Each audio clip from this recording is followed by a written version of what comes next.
Juan, cuando quieras pones eso.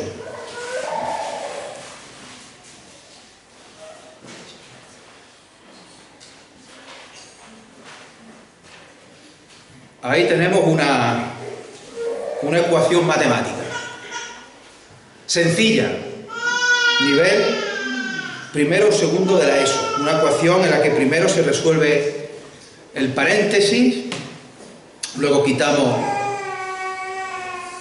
los denominadores, quitamos las fracciones, después despejamos la X y sale finalmente eso, que X vale 24 séptimos, que es 3,4.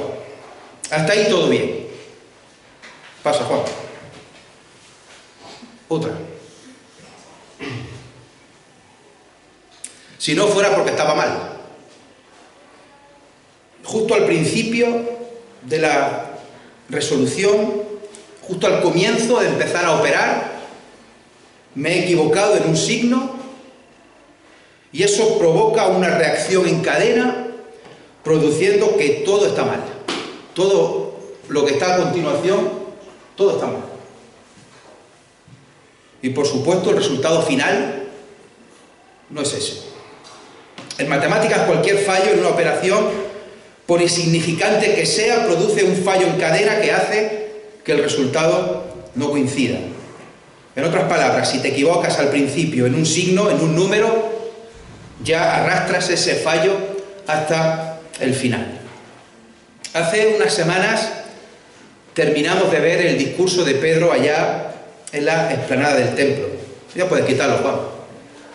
Era solamente eso. Con aquella conclusión final de que Jesús es el Señor.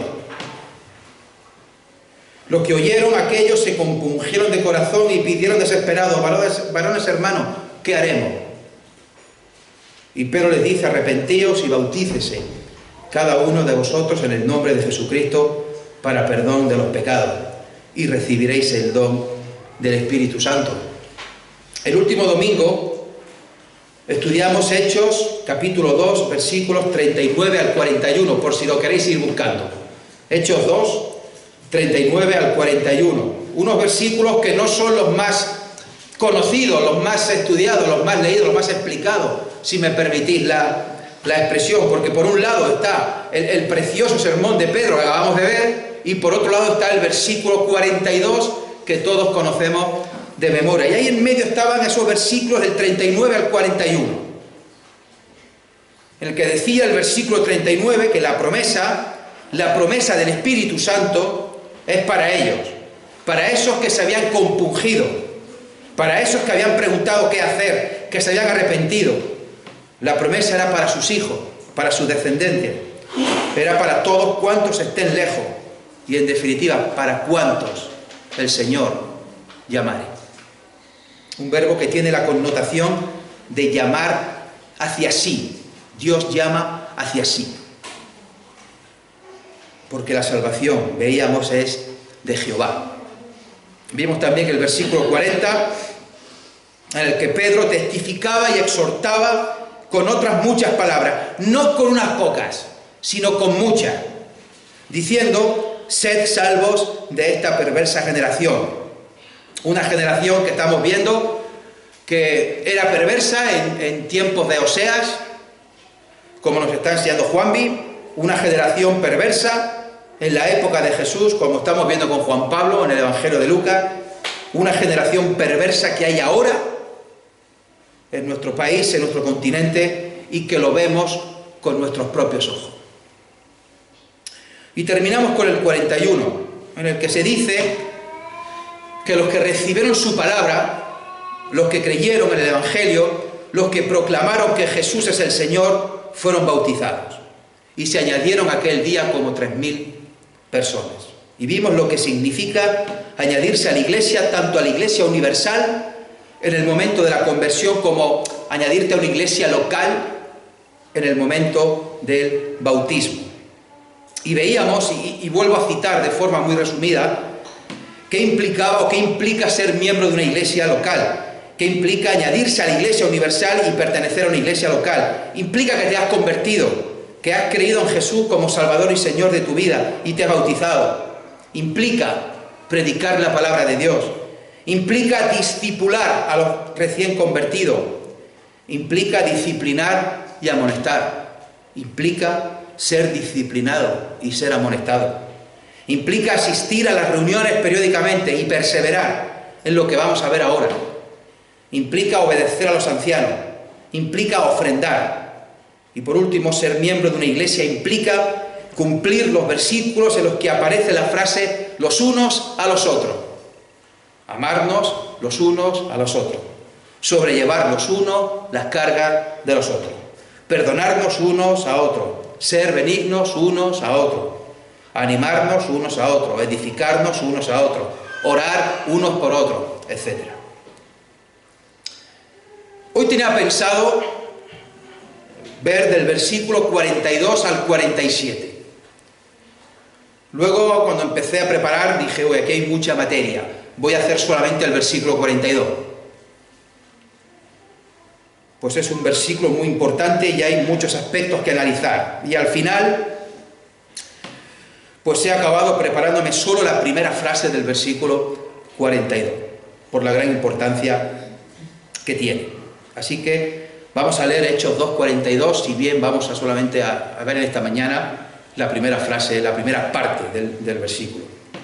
Bueno, hemos leído en el versículo 41 que se añadieron aquel día como 3.000 personas y perseveraban en la doctrina de los apóstoles, en la comunión unos con otros, en el partimiento del pan y en las oraciones. Y como digo, solo vamos a ver en esta mañana la primera frase. Y perseveraban en la doctrina de los apóstoles. Hermanos, lo primero que aparece en este versículo es algo que llevamos tiempo diciendo y lo vamos a seguir diciendo más tiempo. Perseveraban. Así pues, la primera característica de esta nueva iglesia de Jerusalén, formada por aquellas 120 personas que estaban en el aposento alto, incluidos María, la madre de Jesús, incluidos sus hermanos, incluidos los apóstoles, y aquellos 3.000 que se acababan de bautizar, más los que se irían añadiendo cada día a la iglesia, eran personas que perseveraban. El diccionario de la RAE dice que perseverar es mantenerse constante en la prosecución de lo comenzado. Durar permanentemente. Por otro lado, una persona perseverante es aquella que termina lo que ha empezado. Una persona que es decidida. Una persona que tiene voluntad firme. Y estos creyentes perseveraban, se mantenían firmes, constantes, permanentes, decididos, terminando lo que han empezado en 4 pilares, 4 columnas que debe tener esta iglesia, que debe tener cualquier iglesia, y que os puedo asegurar que tenemos. La doctrina de los apóstoles, la comunión unos con otros, el partimiento del pan y las oraciones. 4 columnas que esta iglesia tiene, que tenemos. Antes de pasar a la doctrina de los apóstoles, quiero hacer algunos matices. El primer matiz es el orden. Siempre me ha llamado la atención y siempre me he preguntado por qué aparece primero la doctrina y no las oraciones, el partimiento del pan o la comunión unos con otros. ¿Por qué primero la doctrina? ¿Es casual? ¿Da igual el orden? ¿Es más importante lo que aparece primero y menos importante lo que aparece el último? Las respuestas son no, no y no. Es decir, no es casual. No da igual el orden. Y no, no es más importante el primero y menos importante el último. Pero ¿os acordáis lo que hemos visto hace un momento aquí en el proyector? ¿Os acordáis lo que hemos visto de arrastrar el fallo en matemática? De empezar una operación matemática y si te equivocas, todo lo que hagas a continuación está mal y el resultado cambia. Pues venía en relación a esto. Hermanos, la base de todo es la doctrina, es la Biblia, es la palabra de Dios. Si no la conocemos bien, si no la estudiamos, si nos equivocamos, podemos cometer ese error de que todo lo que venga después lo estemos haciendo mal. Una reacción en cadena negativa que puede hacer que todo el proceso esté mal y, por supuesto, el resultado final esté mal. Sabemos que los reformadores hicieron sus famosas 5 solas. Sola gracia, sola fe, sola escritura, solo Cristo y solo a Dios la gloria. Y todas son fundamentales, todos son principios básicos. Pero la base de todas, lo primero de todo, decían ellos, es sola escritura, sola Biblia. Porque si no conoces bien la Biblia, si introduces otras ecuaciones en la ecuación principal, aparte de la Biblia, no entenderás bien los conceptos de gracia, fe, Cristo y solo a Dios la gloria. Por eso, hermanos, lo primero, y no es casual, lo primero de todo, y no es casual, no es que sea más importante, no, es lo primero porque es la base, es lo que se tiene que partir para no equivocarnos. Lo primero es perseverar en la doctrina. Es la base para que no te equivoques en los demás, para que no arrastres el fallo durante toda tu vida, todo tu ministerio, y no hagas que se equivoque la Iglesia. Otro matiz importante es que perseveraban en la doctrina de los apóstoles. Es decir, perseveraban en la palabra de Dios. No es que perseveraran, en primer lugar, en la tradición, no perseveraban en las costumbres, no perseveraban en lo que me hayan enseñado de pequeño, o en lo que se haya hecho toda la vida, o en lo que sea el santo y seña de las asambleas de hermanos, o no perseveraban en lo que diga cualquier autor o cualquier escritor reputado o importante. No, lo primero de todo, la base de todo, es perseverar en la doctrina de los apóstoles.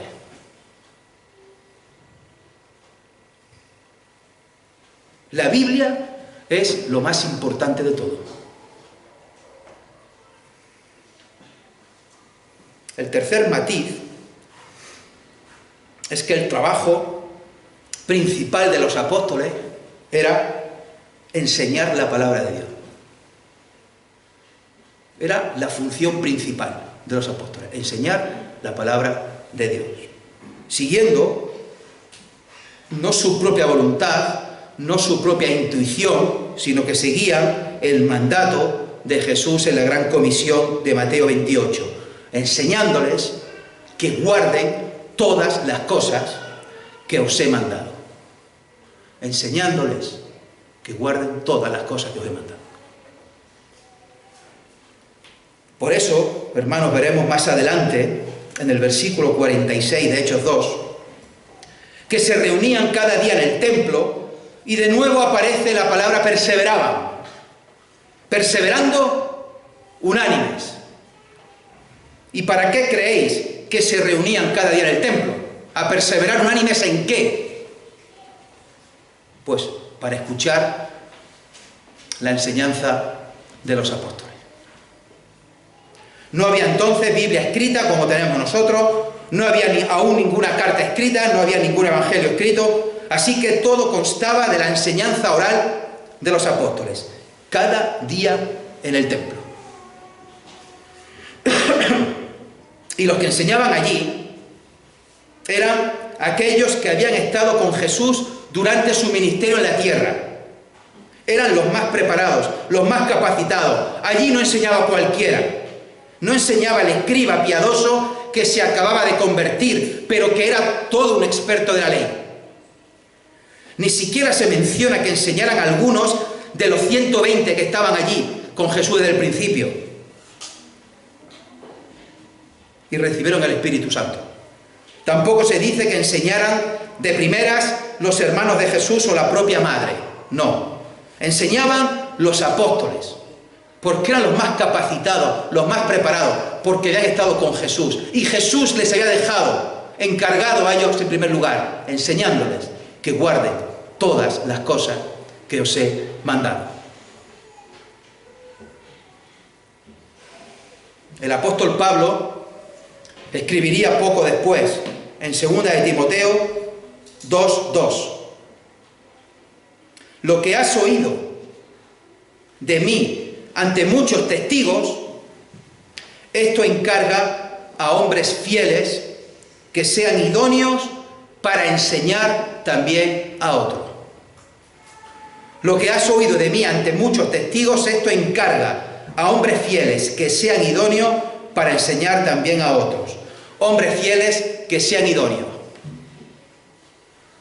Fieles e idóneos. Idóneos y fieles. Las dos cosas. No vale, hermanos, con ser solo fiel. Hay que ser también idóneo para enseñar. No vale solo con ser idóneo. Hay que ser también fiel. Las dos cosas.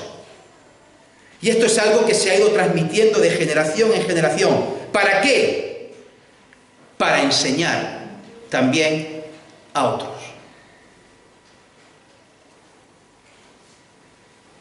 Los que nos encargamos de la enseñanza tenemos que ser fieles e idóneos para enseñar también a otros. Y esto es algo que no se negocia, no se suaviza, no se relativiza, no se endulza, no se debate. De eso podéis estar bien seguros. Os puedo parecer más feo, más guapo, más elegante o menos elegante, más serio o menos serio. Hay cosas que se pueden hablar, que se pueden debatir, que se pueden cuestionar. Pero lo que no se va a negociar nunca en esta iglesia, y Dios quiera que no, es que la doctrina, es que la Biblia es lo más importante, es la base de todo. Es fundamental. Como decía nuestro querido hermano Pedro Inglés, es nuestra norma suprema de fe y de conducta. La Biblia, norma suprema de fe y conducta. Tristemente, desde dentro del campo evangélico aquí en España, en sitios más liberales, se está debatiendo hoy día la infalibilidad de la Biblia. Se está debatiendo, se está cuestionando si toda la Biblia es inspirada por Dios, o si hay cosas que sí y cosas que no. Se está diciendo incluso que lo que dice Jesús está por encima de lo que dicen los apóstoles en sus cartas. Y ya lo último que he leído, y me parece una auténtica barbaridad, como la que os acabo de decir, y esto lo leí hace unos meses, es que se está diciendo que muchos evangélicos adoramos a la Biblia, que tenemos a la Biblia como un ídolo, como un Dios, y que estamos dejando de lado a Dios para poner en su lugar a la Biblia. Fijaros, hermanos, qué barbaridad más grande dentro de iglesias evangélicas. Hermanos, si ya desde dentro del campo evangélico nos ponemos a discutir, a debatir si toda la Biblia es inspirada sí o no, si hay cosas por encima de otros, y si dicen que anteponemos la Biblia antes que Dios, apaga y vámonos. Apaga y vámonos. Directamente vámonos de aquí, si eso se cuestiona. Hermanos, yo no vengo aquí en esta mañana, ni vengo en otras ocasiones, a subirme en este púlpito, a entreteneros con historias, con anécdotas, a buscar que paséis un buen rato, que estéis agradables, que os sintáis mejor. Hermanos, esto es un púlpito, no es un escenario, no es un teatro. Aquí se viene a predicar la palabra de Dios, se viene a perseverar en la doctrina de los apóstoles. Aquí no se da un espectáculo. Espero que vosotros no queráis tampoco eso. Que aquí que queráis que se predique la palabra de Dios y no que se dé un espectáculo. Cuando me subo aquí, o cuando se suben los otros hermanos aquí, lo hacemos para hablar sobre la palabra de Dios, para enseñar la doctrina de los apóstoles, para proclamar que Jesús es el Señor, que dio su vida en la cruz, que Dios Padre le resucitó de los muertos y lo ascendió a los cielos y está sentado a su diestra. Pero no está sentado a su diestra como un mero espectador, como un mero observador, sino que está sentado a la diestra del Padre porque también gobierna junto con el Padre y porque es el Señor.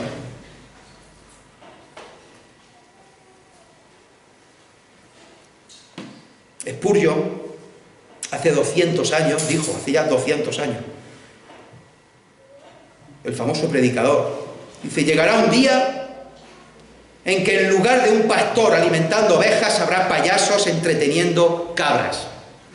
Sigue diciendo Spurgeon que el púlpito en muchos lugares está falto de la palabra de Dios. Hay muchos comentarios o discursos, pero el pueblo necesita oír la palabra de Dios. Hermanos, doy muchas gracias a Dios de que esta iglesia no tiene que saber que la doctrina es fundamental. Esta iglesia no tiene que saberlo. ¿Por qué? Porque ya lo sabe. Sabemos que la doctrina es fundamental, lo sabemos. Pero eso no quita que lo tengamos que recordar de vez en cuando y lo tengamos que enseñar a los más jóvenes. La doctrina es fundamental. La doctrina es la base. La doctrina no es algo secundario de lo que se pueda recortar o se pueda endulzar para no ofender a nadie. Veremos a lo largo del libro de Hechos, que estamos empezando, llevamos apenas el capítulo 2, veremos a lo largo del libro que esto lo entendieron a la perfección los apóstoles. Y lo entendieron tan bien, pero tan bien, que a todos les costó la vida de forma violenta, excepto a Juan, que murió de mayor. Los apóstoles no suavizaron, los apóstoles no relativizaron, los apóstoles no buscaron quedar bien con el auditorio para que no los azataran o no los mataran. Ellos no buscaron dar un espectáculo de entretenimiento. Ellos predicaron a Cristo y se encargaron de ir formando, de ir enseñando, de ir preparando a hombres idóneos y fieles. ¿Para qué? Para que siguieran enseñando a otros. Y esos a otros y a otros. Y Dios quiera, hermanos, que en esta iglesia estemos enseñando a hombres fieles e idóneos para que dentro de unos años cojan el testigo. Y los que nos encargamos de este ministerio nunca dejamos de estudiar, de leer, de prepararnos. Algunos de los que se suben en este púlpito hasta han estudiado 8 o 9 años en un buen seminario, dedicándole muchísimas horas, no solo en desplazamientos, en ir y venir, sino muchas horas en estudiar, en leer, en reflexionar, en hacer trabajo, y no por tener un título, que ya de hecho lo tienen en la universidad, de otra cosa, no por ganar tampoco dinero, que no ganan dinero, porque tienen su trabajo, tampoco han ido a estudiar por reconocimiento, que al contrario, en vez de reconocimiento muchas veces reciben lo contrario, sino que estudiamos o estudian por cumplir el mandato de Jesucristo, enseñándoles que guarden todas las cosas que os he mandado. Veremos también a lo largo del libro de Hechos que cuando se formaba una nueva iglesia, siempre iba algún apóstol o algún colaborador allí y enseñaba y preparaba a otras personas para que siguieran enseñando de manera fiel. Por ejemplo, lo veremos en Hechos capítulo 11, con la aparición de aquella preciosa iglesia de Antioquía. Dicen los versículos 25 y 26 de Hechos 11, que fue Bernabé a Tarso para buscar a Saulo, y hallándole, le trajo a Antioquía. Y se congregaron allí todo un año con la iglesia, y enseñaron a mucha gente. Y a los discípulos se les llamó cristianos por primera vez en Antioquía. ¿Veis el orden? Van Antioquía, Bernabé y Pablo. Se congregan allí todo un año con la iglesia. Enseñaron a mucha gente. Hermanos, la enseñanza descansa en la Biblia. No descansa en mi experiencia ni en mis anécdotas. No en lo que me han enseñado o en lo que se ha hecho toda la vida. Repito, no descansa en las asambleas de hermanos, en los bautistas, en los pentecostales, en los presbiterianos o en lo que sea. Descansa en la palabra de Dios. Como dice el apóstol Pablo también en Efesios 2:20. Edificados sobre el fundamento de los apóstoles y profetas, siendo la principal piedra del ángulo Jesucristo mismo. Hermanos, y el que da los dones para la enseñanza es Dios. Es Dios el que da todos los dones. ¿Y cómo da Dios los dones? Como Él quiere. Como a Él le da la gana, faltaría más. Dice 1 Corintios 12:28, y a unos puso Dios en la iglesia primeramente apóstoles, luego profetas, los terceros maestros, luego los que hacen milagros, después los que sanan, los que ayudan, los que administran, los que tienen don de lenguas. También ocurre parecido en Efesios 4:11, hablando sobre la unidad del Espíritu. Y Él mismo constituyó a unos apóstoles, otros profetas, otros evangelistas, pastores y maestros. Hermanos, primero los apóstoles. Son los 11 que estuvieron con Jesús, más Matías, el sucesor de Judas, más Pablo, apóstol de los gentiles. Luego los profetas. Pero esto ya se terminó. Ya no hay más apóstoles, ya no hay más profetas. Así que tenemos que pasar al tercer nivel. Maestros, que son creyentes que han recibido ese don de Dios, que Dios da como quiere y a quien quiere. Algunas versiones, en vez de maestros, lo traducen como doctores, pero no en el sentido de doctor de conocimiento, sino en el sentido de doctor de ayudar, de consolar, de sanar a los demás. Hombres fieles e idóneos para enseñar la palabra de Dios. No es un don general, no es un don que tenga todo el mundo. Primero hay que recibir el don, pero no basta con recibirlo, sino que hay que estar preparado, hay que estudiar y nunca hay que dejar de estudiar.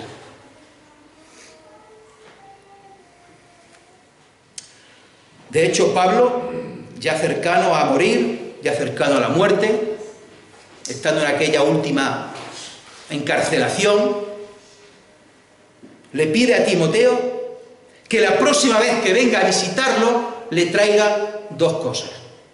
¿Os acordáis, verdad? El primero, el capote, la capa, que dejé en Troas, en casa de campo. Y trátelo porque hace frío, donde estoy. Trátelo porque hay mucha humedad en esta cárcel.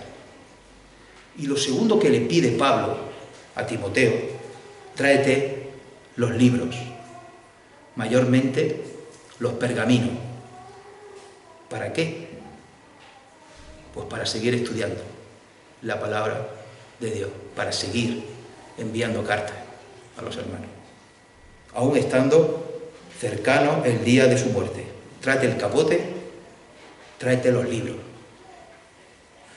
Hermanos, si la enseñanza de la Biblia se deja en manos de personas no idóneas, no preparadas, o en manos de personas no fieles, la Iglesia se resiente para mal. Podemos poner el ejemplo de la iglesia de Corinto, donde Pablo les dice allí que no os puedo hablar como a espirituales, sino como a carnales. Les dice que os puedo hablar como a niños. Les dice que os di a beber leche y no vianda, no alimento sólido, porque aún no erais capaces, les dice. Bueno, y ya lo que le dice al final ya los remata del todo. Les dice, no erais capaces, ni lo sois todavía, ni lo sois ahora. Hermanos, ¿dónde se tiene que perseverar en la doctrina? ¿Dónde? Pues el lugar principal donde se persevera en la doctrina, donde se expone la enseñanza, es aquí en la iglesia. Domingos, jueves, domingo, jueves, domingo, jueves. Aquí se persevera en la doctrina. Eso no quita que estudies en tu casa, en soledad, en la Biblia. Eso no quita que haya lugares para prepararse y formarse, como los seminarios o institutos bíblicos. Seguro que muchos de ellos son buenísimos. Pero hermanos, el seminario no está por encima de la iglesia local. Tú eres miembro de la iglesia local, con lo que ello conlleva, que ya lo hemos visto antes, lo hemos recordado. ¿Es malo, por tanto, ir a un seminario a estudiar la palabra de Dios? No. No solo no es malo, sino que es bueno. Porque en el seminario te enseñan, te preparan para servir mejor en tu iglesia local, para enseñar mejor en tu iglesia local. Pero hermanos, donde se tiene que enseñar en primer lugar a los miembros de la iglesia local es en la propia iglesia local, aquí. Un seminario complementa, pero no sustituye a la iglesia.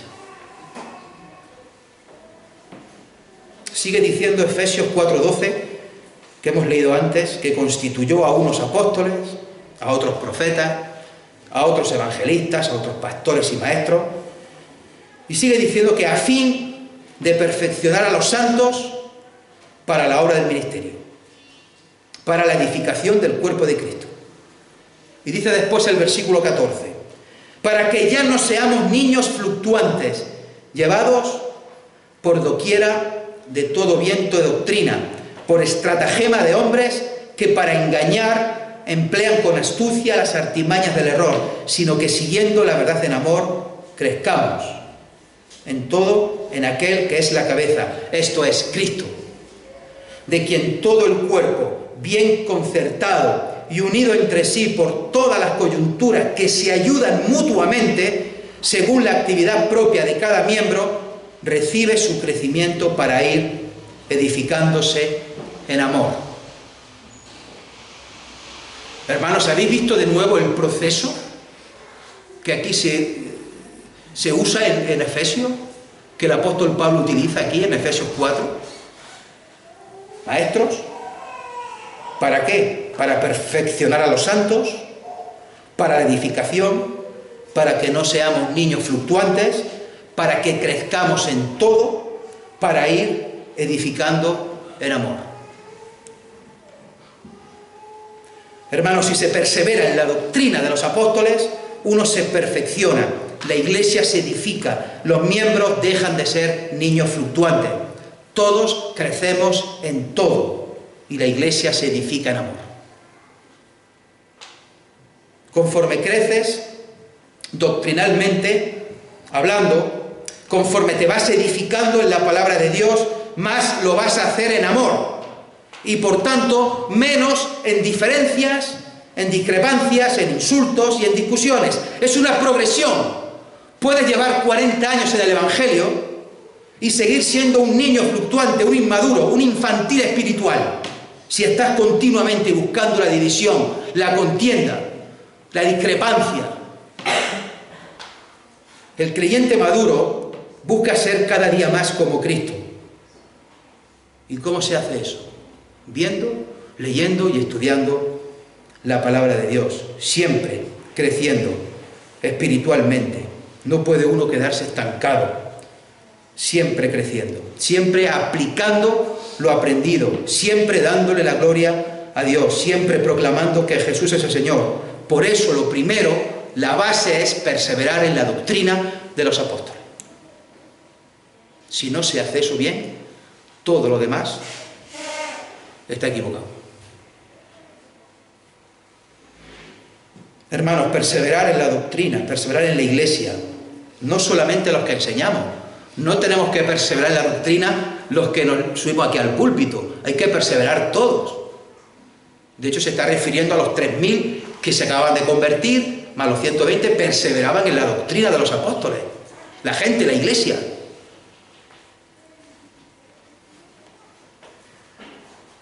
Enseñar aquí en la iglesia, hermanos, es algo importante, es un privilegio, pero también una responsabilidad. Los que nos subimos aquí daremos cuentas a Dios si lo estamos haciendo bien o no lo estamos haciendo bien. Si predicamos de manera fiel o no estamos predicando de manera fiel su palabra. Daremos cuenta. Y tenemos que cuidar de la iglesia.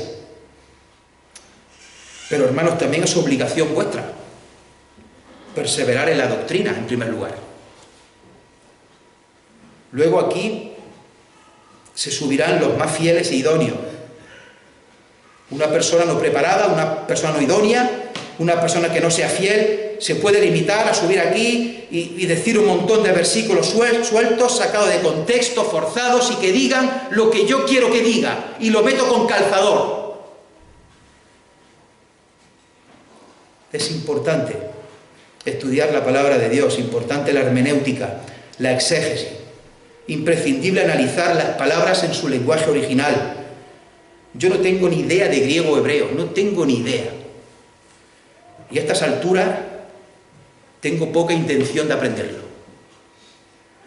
Pero consulto muchísimos manuales y muchísimos diccionarios de gente muy experta, erudita, que te dice el significado real de la palabra. Y por eso a veces usamos palabras en griego como doulos, kyrios, ágape, gesed, Elohim, etc. Porque en nuestro idioma es imposible traducir algunas palabras con una sola palabra, y hay que ir al lenguaje original para ver el significado real de la palabra. Hermanos, y por eso también estudiamos libros de corrido, de seguido, versículo a versículo, frase a frase, y en esta mañana por casi 1 hora, y perseveraban en la doctrina de los apóstoles. Solamente una frase. Yo aseguro que podía seguir un par de horas más. Lo hacemos de corrido, de seguido, para no predicar solamente de las bienaventuranzas, de los milagros de Jesús, por poner un ejemplo. Textos preciosos. Queremos enseñar todo. Versículo a versículo, frase a frase, palabra a palabra. Lo haremos mejor o peor. Pero os aseguro que le echamos muchas horas de estudio. Muchas horas preparando y leyendo. Versículos que en muchas ocasiones no son nada fáciles. Son versículos muy difíciles.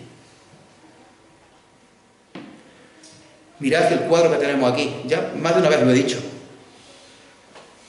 Desde aquí se ve perfectamente. A lo mejor desde por ahí no. Desde aquí se ve perfectamente. Es un serio aviso para los predicadores. El que decidió ponerlo ahí, justo ahí, qué gran idea tuvo. Qué bien lo puso ahí ese cuadro. Toda la Escritura es inspirada por Dios. Y toda la Escritura es útil para enseñar, para redarguir, para corregir, para instruir en justicia, a fin de que el hombre sea perfecto, enteramente preparado para toda buena obra. Segunda de Timoteo 3, 16, 17. Toda la Escritura es inspirada por Dios. Y toda es útil para enseñar.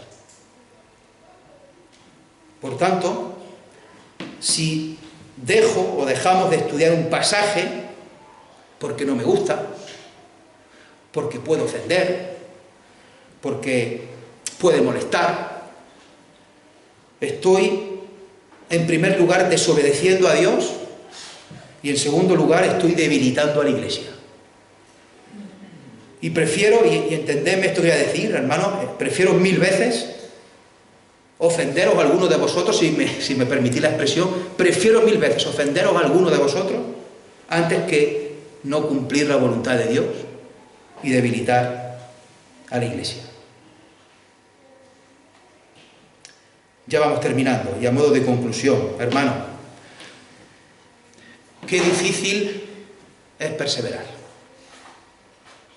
Qué difícil es perseverar. Lo difícil es perseverar.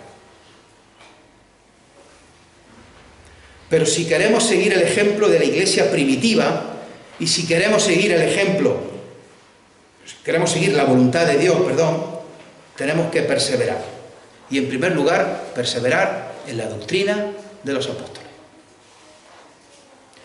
Esta palabra, o esta frase, no está en modo pasivo, sino en modo activo. Es decir, no es que los 3000 allí se limitaran a escuchar solamente lo que decían los apóstoles, sino que también ellos dedicaban tiempo a perseverar en la doctrina. Ellos estudiaban la palabra de Dios. Leí esta frase hace unos días y no recuerdo quién la pronunció. Si pasa un día de tu vida y no has aprendido nada nuevo de la palabra de Dios, es un día perdido de tu vida. Es un día que has perdido en tu vida. Hemos visto que el Espíritu Santo es el que capacita, es el que ilumina, es el que guía. Dice Juan 14:26, mas el Consolador, el Espíritu Santo, a quien el Padre enviará en mi nombre, Él os recordará todas las cosas y Él os recordará todo lo que os he dicho. No basta con decir, venga, pues no estudio, no leo, no me preparo, porque aquí dice Jesús que el Consolador es el que me va a recordar todas las cosas. El Espíritu Santo es el que me va a iluminar, es el que me va a capacitar. Cojo, abro la Biblia, improviso y según por donde la abra, pues venga, pues de esto voy a predicar. Y el Espíritu Santo es el que me va a iluminar de forma improvisada. Yo he escuchado gente que dice eso. Hermanos, hay que leer la Biblia, hay que estudiarla, hay que dedicarle tiempo. Todos los que estamos aquí, sí, todos los que estamos aquí. Más todavía los que nos dedicamos a la enseñanza, sí. Más todavía los que nos dedicamos a la enseñanza, más todavía. Tenemos que dedicar más tiempo a estudiar, a pesar de nuestros trabajos, la familia y los quehaceres diarios. Estudiar la palabra de Dios es algo que no acaba nunca. Siempre estudiando toda la vida, porque la palabra de Dios es un pozo sin fondo. Hermanos, pero también hay que venir con humildad, con mucha humildad, tanto vosotros como el que se sube aquí. Hay que quitarse la mochila de los prejuicios y de las ideas preconcebidas. Hay que sacar de la mochila lo que nos han enseñado de toda la vida. No todo lo que nos hayan enseñado de toda la vida está bien. Tampoco quiere decir que todo está mal. Habrá cosas buenas y habrá cosas malas. Igual que lo nuevo. No todo lo nuevo es malo, ni todo lo nuevo es bueno. Hay que saber discernir. Pero hay que venir con humildad. Lo que yo diga aquí, o lo que yo haya dicho aquí en esta mañana, no es una verdad absoluta. La verdad absoluta está en el texto bíblico. Esto sí es una verdad absoluta. Esto es inerrante, infalible. Esto no tiene fallo. Esto no se equivoca. Yo sí me equivoco, pero en la Biblia no. Es perfecta, es palabra de Dios. En el momento que yo me pongo a hablar, no tengo la verdad absoluta, me puedo equivocar. Es importante tener humildad. Es importante aceptar que quizá me puedo equivocar.